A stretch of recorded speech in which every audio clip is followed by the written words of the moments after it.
You're here because you're looking for some new movies to watch. Don't worry, I got you.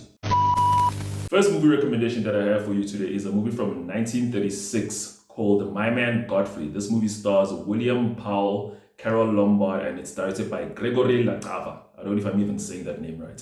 In this movie, we follow this man named Godfrey who is living like in sort of like a landfill by the sea. He's living like as a homeless person with other homeless guys, and he's friends with seemingly what looks like a cop, and he reports certain activities at the dock to him. But then one night he comes across these siblings who basically come up to him, and one of the older siblings is like, "Hey, we're playing this game at this hotel. If you come with me to this hotel, I can give you $5." And Gregory's like, "Why should I come with you?" She's like, "No, we're playing this game. It's a scavenger hunt. If I take like a forgotten man is what they call a homeless man back in the 1920s. If I take a forgotten man to the City Waldorf Hotel and present him, I'm going to win the game." Obviously, the homeless guy, Godfrey, is just like, what the fuck? What the fuck do you take me for? So he gets really angry, gets really aggressive. And then the older sister just moves away. She's like, "Wow, I never. You are just horrible." And then the younger sister's just like, "Please excuse my older sister. She's like this and whatever." And then Godfrey's like, "Oh, so your sister's kind of a bitch, right? I can do the thing that she wanted me to do for her. I can do it for you just to spite her." And younger sister's like, "Really?" He's like, "Yeah, sure." So they go to the hotel. The younger sister presents him. She wins the scavenger hunt. Then the sister's just like, "Look, man, you did me such a great favor. Don't you want a job? I can hire you to be our butler for our family." He thinks. He's just like, "You know what? I do need a job. I do need to get off the streets."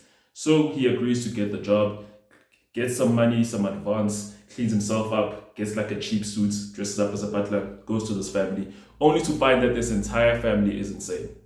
That's all I'm going to tell you about this movie. But I'm telling you guys, there was a time where writing, especially for these stories that are like single location based on like plays, there was a time where like that shit was taken seriously, like where each and every bit of dialogue needed to belong and needed to justify its existence. There was no time for ums and ahs. There was no time for like funny side jokes or like random conversations that don't mean anything for anything. Everything was important for the plot, and I really appreciate that.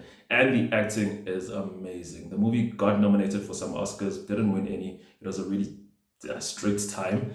But I think it is worth watching it, and I think you can watch it anywhere. I think there's a color version that you can just watch the full movie of on YouTube. But I would suggest, getting the original black and white. I don't really like these colorized versions of old black and white movies. That's movie number one. Let's get to movie number two. Second movie recommendation I have for you guys is a movie from 1962, directed by the great David Lean, starring a very young Peter O'Toole. This is a movie that you've heard about everywhere called Lawrence of Arabia. Now, this movie has a lot of caveats. Like, there's a lot of white actors playing brown characters. Like, Alec Guinness is in this movie. He plays like a prince. I think it's Prince. I don't know his name, but he essentially plays sort of like a prince of Arabia at the time, before he changed his name to like Saudi Arabia, because that's where it's linked to mostly. But essentially, we follow this white British soldier played by Peter O'Toole, who is sent to that side of Arabia to basically kind of get a feel of how everyone is feeling during this time when like Turkish people were fighting with people in the Middle East, but also Germany was doing its thing.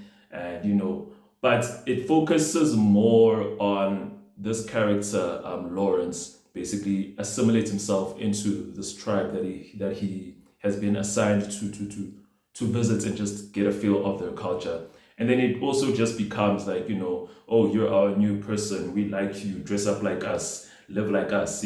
Sort of like stories like Pocahontas and stories like Dance with Wolves. But I think there is 2 hours of this very 4-hour long movie, by the way, where it just becomes a fun watch. People call this movie camel desert porn, and I agree with that, because that's the most interesting part of the film. Like, there are like final battle sequences and everything, and character studies on T.E. Lawrence and how he becomes obsessed with killing because he's constantly involved in battle and he's making these new strategies when he was just a young soldier. And I get all that, but like the first 2 hours is just people riding on camels in the desert, and it is the best thing you will ever see. If you're gonna watch Lawrence of Arabia, watch it for that. If you can overlook seeing Obi-Wan Kenobi in brown face, cool. If you can overlook seeing, is it Andy Griffith? No, Andy Griffith was Ben-Hur. I don't know, there's another actor, a white actor, who's also in brown face. If you can overlook that, have fun. But I think for me, the 2 hours of just riding on the desert just makes this movie phenomenal. I actually don't even mind the final 2 hours after going through those 2 hours, because at that point you're just like, I've already spent that much time, might as well see it through. But yeah, that's my second recommendation for today, Lawrence of Arabia 1962. And I hope you all have yourselves a lovely day.